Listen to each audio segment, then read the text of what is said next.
ਮੈਂ ਕੱਲ ਪਾਕਿਸਤਾਨ ਦੇ ਵਿੱਚ ਅਜੇਪਾਲ ਸਿੰਘ ਬੰਗਾ ਜੀ ਹੋਰਾਂ ਦੇ ਆਉਣ ਦੀ ਖੁਸ਼ੀ ਦੇ ਵਿੱਚ ਇੱਕ ਵੀਡੀਓ ਬਣਾਈ ਔਰ ਯਕੀਨਨ ਹਰ ਪੰਜਾਬੀ ਨੂੰ ਇਸ ਗੱਲ ਦੀ ਖੁਸ਼ੀ ਹੈ ਕਿ ਅਜੇਪਾਲ ਸਿੰਘ ਬੰਗਾ ਜੀ ਜਿਹੜੇ ਕਿ ਛੋਟੀ ਸ਼ਖਸੀਅਤ ਨਹੀਂ ਹਨ, ਵਰਲਡ ਬੈਂਕ ਦੇ ਪ੍ਰੈਜ਼ੀਡੈਂਟ ਹਨ ਔਰ ਉਹਨਾਂ ਉੱਚ ਪੱਧਰ ਦੀਆਂ ਸ਼ਖਸੀਅਤਾਂ ਦੇ ਵਿੱਚੋਂ ਹਨ ਜਿਹੜੇ ਜੋ ਚਾਹੁੰਦੇ ਹਨ ਉਹ ਫੈਸਲਾ ਸਾਜ਼ੀ ਦੇ ਅੰਦਰ ਆਪਣਾ ਕਿਰਦਾਰ ਅਦਾ ਕਰ ਸਕਦੇ ਹਨ।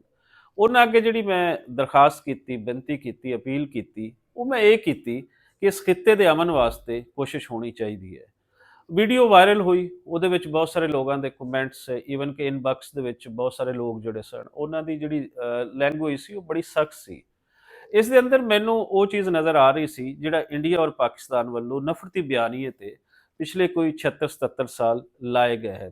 ਇਹਦੇ ਵਿੱਚ ਮੈਂ ਉਹਨਾਂ ਲੋਕਾਂ ਦਾ ਇਤਨਾ ਕਸੂਰ ਵੀ ਨਹੀਂ ਸਮਝਦਾ, ਲੇਕਿਨ ਦੂਸਰੇ ਐਂਡ ਤੇ ਕਸੂਰ ਹੈ ਵੀ। ਕਸੂਰ ਇਸ ਲਈ ਹੈ ਕਿ ਤੁਸੀਂ ਜਿਸ ਨਫ਼ਰਤੀ ਬਿਆਨੀਏ ਤੇ ਚੱਲ ਰਹੇ ਹੋ, ਇਸ ਨਫ਼ਰਤੀ ਬਿਆਨੀਏ ਨੇ ਇਸ ਖਿੱਤੇ ਨੂੰ ਤਬਾਹ ਕਰ ਦਿੱਤਾ ਹੈ, ਬਰਬਾਦ ਕਰ ਦਿੱਤਾ ਹੈ। ਤੁਸੀਂ ਜੰਗਾਂ ਲੜ ਲਈਆਂ ਨੇ, ਇੰਡੀਆ ਔਰ ਪਾਕਿਸਤਾਨ ਦੇ ਲੋਕਾਂ ਨੇ ਨਾ ਕਈ ਜੰਗਾਂ ਲੜੀਆਂ, ਇੱਕ ਜੰਗ ਵੀ ਨਹੀਂ। ਉਹਨਾਂ ਜੰਗਾਂ ਤੋਂ ਬਾਅਦ ਕੀ ਖੱਟਿਆ ਹੈ?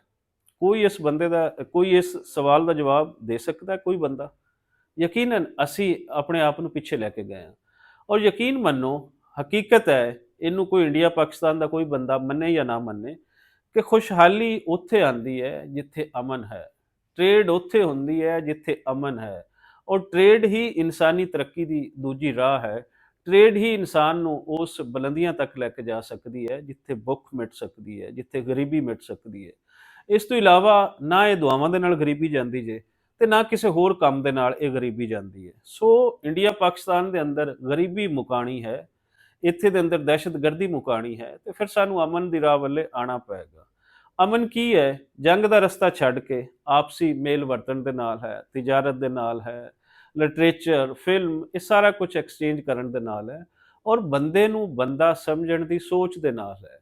ਇੱਕ ਇੰਡੀਅਨ ਅਗਰ ਇੱਕ ਪਾਕਿਸਤਾਨ ਨੂੰ ਉਸ ਲੈਵਲ ਤੇ ਐਜ਼ ਅ ਹਿਊਮਨ ਜੋ ਆਪ ਉਹਦੇ ਰਾਈਟਸ ਹਨ, ਉਹਨਾਂ ਦੇ ਰਾਈਟਸ ਪਾਕਿਸਤਾਨੀਆਂ ਨੂੰ ਆਪਣੀ ਮਿੱਟੀ ਤੇ ਇਸ ਧਰਤੀ ਤੇ ਨਹੀਂ ਦਿੰਦਾ, ਇਸੇ ਤਰੀਕੇ ਇੱਕ ਪਾਕਿਸਤਾਨੀ ਕਿਸੇ ਵੀ ਇੰਡੀਅਨਸ ਨੂੰ ਇਹ ਰਾਈਟਸ ਨਹੀਂ ਦਿੰਦਾ, ਤੇ ਇਹਦਾ ਮਤਲਬ ਇਹ ਹੈ ਕਿ ਉਹਦੇ ਅੰਦਰ ਕੋਈ ਨਾ ਕੋਈ ਕਮੀ ਕੁਤਾਹੀ ਰਹਿ ਗਈ ਹੈ। ਇਹੀ ਉਹ ਫਿਲਾਸਫੀ ਹੈ ਰੱਬ ਦੇ ਬੰਦੇ ਵਾਲੀ ਜਿਹੜੀ ਭਗਤ ਕਬੀਰ ਤੋਂ ਲੈ ਕੇ ਬੁੱਲੇ ਸ਼ਾਹ ਤੋਂ ਹੁੰਦੀ ਹੋਈ ਅੱਜ ਸਾਡੇ ਕੋਲ ਹੈ।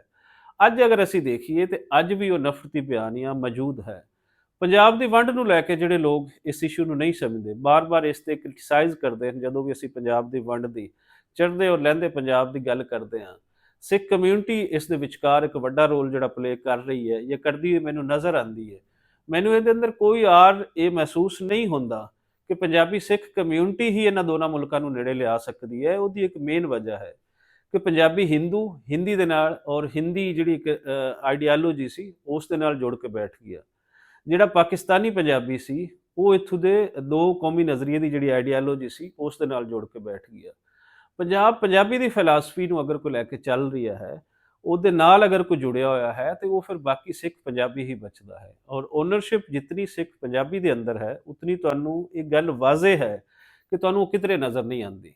ਤੁਸੀਂ ਕੋਈ ਪੰਜਾਬੀ ਬਾਰੇ ਕੰਮ ਕਰ ਰਹੇ ਹੋ, ਕੋਈ ਪੰਜਾਬੀ ਦੇ ਬਾਰੇ ਵੀਡੀਓ ਕਰ ਰਹੇ ਹੋ, ਤੇ ਉਹਦੇ ਵਿੱਚ ਜਿਹੜੇ ਸਭ ਤੋਂ ਜ਼ਿਆਦਾ ਰਿਐਕਸ਼ਨਸ ਹੋਣਗੇ, ਜਿਹੜਾ ਸਭ ਤੋਂ ਜ਼ਿਆਦਾ ਉਸ ਦੇ ਅੰਦਰ ਕਮੈਂਟਸ ਹੋਣਗੇ, ਉਹ ਕਿਸੇ ਹੋਰ ਕਮਿਊਨਿਟੀ ਦੇ ਨਹੀਂ ਹੁੰਦੇ, ਉਹ ਪੰਜਾਬੀ ਸਿੱਖ ਕਮਿਊਨਿਟੀ ਦੇ ਹੁੰਦੇ ਨੇ। ਸੋ ਇਹ ਕਿਉਂ ਆਉਂਦੇ ਨੇ? ਕਿ ਇੱਕ ਓਨਰਸ਼ਿਪ ਹੈ ਕਿ ਸਾਡੀ ਹੈ ਪੰਜਾਬੀ, ਸਾਡਾ ਹੈ ਪੰਜਾਬ। ਸੋ ਬਾਕੀ ਕਮਿਊਨਿਟੀਜ਼ ਨੂੰ ਵੀ, ਜਿਹੜੀਆਂ ਧਾਰਮਿਕ ਕਮਿਊਨਿਟੀਜ਼ ਹਨ, ਮਜ਼ਹਬੀ ਕਮਿਊਨਿਟੀਜ਼ ਹਨ, ਇਹਨਾਂ ਨੂੰ ਇਸ ਸੋਚ ਤੇ ਅਮਲ ਕਰਨਾ ਚਾਹੀਦਾ ਹੈ। ਔਰ ਅਗਰ ਅਸੀਂ ਅੱਜ ਵੀ ਇਹ ਸਾਰਾ ਕੁਝ ਵੰਡ ਵੰਡਾ ਕੇ ਇਹ ਅਸੀਂ ਨਫ਼ਰਤਾਂ ਨੂੰ ਅੱਗੇ ਫਰੋਗ ਦੇਵਾਂਗੇ ਤੇ ਫਿਰ ਕੀ ਖੱਟਾਂਗੇ? ਸੋ ਇਸ ਵੇਲੇ ਅਗਰ ਅਸੀਂ ਦੇਖੀਏ ਤੇ ਇਹ ਦੁੱਖ ਉਂਝ ਹੀ ਹੈ ਜੋ 47 ਤੋਂ ਬਾਅਦ ਦਾ ਦੁੱਖ ਸੀ, ਅੱਜ ਵੀ ਸਾਰਾ ਕੁਝ ਉਂਝ ਹੀ ਪਿਆ ਹੈ। ਅੱਜ ਵੀ ਉਹ ਨਫ਼ਰਤਾਂ ਜਿੱਤ ਰਹੀਆਂ ਹਨ, ਪਿਆਰ ਹਾਰ ਰਿਹਾ ਹੈ, ਅਮਨ ਹਾਰ ਰਿਹਾ ਹੈ। ਔਰ ਮੈਨੂੰ ਇਸ ਨਫ਼ਰਤੀ ਬਿਆਨੀਏ ਤੋਂ ਇੱਕ ਹੋਰ ਵੀ ਗਿਲਾ ਹੈ ਕਿ ਨਫ਼ਰਤ ਇਹ ਸਿਰਫ ਤੁਹਾਡੇ ਇੱਕ ਸ਼ਖਸ ਦੀ ਨਫ਼ਰਤ ਨਹੀਂ ਹੁੰਦੀ, ਇਸ ਨਫ਼ਰਤ ਦਾ ਸਾਡੇ ਅਮਨ ਪਸੰਦਾਂ ਨੂੰ ਨੁਕਸਾਨ ਹੁੰਦਾ ਹੈ, ਸਾਡੇ ਜੇ ਲੋਕਾਂ ਨੂੰ ਪਸੰਦ ਜਿਹੜਾ ਹੁੰਦਾ ਹੈ ਉਹ ਨੁਕਸਾਨ ਹੈ। ਮੇਰੀ ਅਮਨ ਪਸੰਦੀ ਦੇ ਨਾਲ ਕਿਸੇ ਨਫ਼ਰਤੀ ਬਿਆਨੀ ਵਾਲੇ ਨੂੰ ਕੋਈ ਨੁਕਸਾਨ ਨਹੀਂ ਹੈ, ਲੇਕਿਨ ਤੁਹਾਡੇ ਨਫ਼ਰਤੀ ਬਿਆਨੀਏ ਦੇ ਨਾਲ ਇੱਕ ਅਮਨ ਪਸੰਦ ਨੂੰ ਨੁਕਸਾਨ ਹੁੰਦਾ ਹੈ ਕਿ ਤੁਸੀਂ ਪੂਰਾ ਪੈਰਾਲਾਈਜ਼ ਕਰ ਦਿੰਦੇ ਹੋ ਪੂਰੇ ਸਮਾਜ ਨੂੰ, ਪੂਰੀ ਸੁਸਾਇਟੀ ਨੂੰ, ਪੂਰੇ ਮੁਲਕ ਨੂੰ। ਤੁਹਾਡੀ ਨਫ਼ਰਤ ਜਿੱਤਦੀ ਹੈ, ਲੇਕਿਨ ਉਹਦੇ ਅੰਦਰ ਜਿਹੜਾ ਅਮਨ ਪਸੰਦੀ ਹੈ ਉਹ ਹਾਰਦੀ ਹੈ। ਔਰ ਅਮਨ ਪਸੰਦੀ ਦੇ ਨਾਲ ਆਮ ਬੰਦੇ ਦਾ ਸਾਰਾ ਕੁਝ ਜੁੜਾ ਹੋਇਆ ਹੈ, ਨਫ਼ਰਤ ਦੇ ਨਾਲ ਕੁਝ ਨਹੀਂ ਜੁੜਾ ਹੋਇਆ। ਤੇ ਬਾਕੀ ਇਹ ਹੈ ਕਿ ਅਸੀਂ ਇਹ ਜਿੱਤਣਾ ਚਾਹੀਏ, ਅਸੀਂ ਕਿਸੇ ਨੂੰ ਤੋੜ ਨਹੀਂ ਸਕਦੇ। ਖਾਸ ਕਰ ਜਿਹੜੀ ਪੰਜਾਬੀਅਤ ਹੈ ਉਹਨੂੰ ਤਾਂ ਕਿਤੇ ਵੀ ਨਹੀਂ ਤੋੜ ਸਕਦੇ। ਵਕਤੀ ਤੌਰ ਤੇ ਅਗਰ ਤੁਸੀਂ ਲੜਾਣਾ ਹੈ, 47 ਦੇ ਅੰਦਰ ਪੰਜਾਬੀਆਂ ਨੂੰ ਇੱਕ ਦੂਜੇ ਦੇ ਸਾਹਮਣੇ ਖੜਾ ਕੀਤਾ, ਤੇ ਉਹਦੀ ਹੁਣ ਤੇ ਖੁੱਲ ਕੇ ਸਾਹਮਣੇ ਆ ਗਿਆ ਕਿ ਕੀ ਖੇਡ ਖੇਡੀ ਗਈ ਸੀ। ਅੱਜ ਵੀ ਅਗਰ ਤੁਸੀਂ ਕਿਸੇ ਨੂੰ ਚਾਹੋ ਤੇ ਤੁਸੀਂ ਲੜਾ ਸਕਦੇ ਹੋ। ਇੱਕੇ ਦਾਦੇ ਦੀ ਔਲਾਦ ਨੂੰ ਤੁਸੀਂ ਇੱਕ ਦੂਜੇ ਤੋਂ ਵੱਢ ਟੁੱਕ ਉਹਨਾਂ ਦੀ ਕਰਾ ਸਕਦੇ ਹੋ। ਸੋ ਨਫ਼ਰਤ ਤੇ ਨੇੜੇ ਖੜੀ ਹੁੰਦੀ ਇਨਸਾਨ ਦੇ, ਉਹ ਸਾਰਾ ਕੁਝ ਬਰਬਾਦ ਕਰ ਦਿੰਦੀ ਹੈ। ਪਿਆਰ ਜਿਹੜਾ ਹੁੰਦਾ ਹੈ, ਅਮਨ ਹੈ, ਮੁਹੱਬਤ ਹੈ, ਇਹਦੇ ਵਾਸਤੇ ਵੱਡਾ ਦਿਲ, ਵੱਡਾ ਦਿਮਾਗ ਉਹ ਚਾਹੀਦਾ ਹੁੰਦਾ ਹੈ। ਔਰ ਅਗਰ ਤੁਸੀਂ ਕਹੋ ਕਿ ਇਹ ਸਾਰਾ ਕੁਝ ਟੁੱਟ ਜਾਏਗਾ ਪੰਜਾਬ ਪੰਜਾਬੀ ਦਾ, ਟੁੱਟੇਗਾ ਨਹੀਂ। ਸਿਰਫ ਅਸੀਂ ਵੇਲਾ ਬਰਬਾਦ ਕਰ ਰਹੇ ਹਾਂ। ਅੱਜ ਵੀ ਚੜ੍ਹਦੇ ਪੰਜਾਬ ਦੇ ਲੋਕ ਜਿਹੜੇ ਹਨ ਉਹ ਲਹਿੰਦੇ ਪੰਜਾਬ ਦੇ ਨਾਲ ਜੁੜੇ ਹੋਏ ਨੇ। ਬਹੁਤ ਸਾਰੀਆਂ ਐਸੀਆਂ ਸ਼ਖਸੀਅਤਾਂ ਹਨ ਜਿਨ੍ਹਾਂ ਨੂੰ ਉਹ ਯਾਦ ਕਰਕੇ ਸੁਣਦੇ ਨੇ। ਪਰਸਨਲੀ ਮੈਂ ਅਗਰ ਇੱਥੇ ਬੈਠਾ ਵਾਂ ਤੇ ਸ਼ਾਇਦ ਮੇਰਾ ਕੋਈ ਦਿਨ ਐਸਾ ਨਹੀਂ ਲੰਘਦਾ ਜਦੋਂ ਮੈਂ ਗੁਰਦਾਸ ਮਾਨ ਔਰ ਸਤਿੰਦਰ ਸਰਤਾਜ ਨੂੰ ਨਹੀਂ ਸੁਣਦਾ।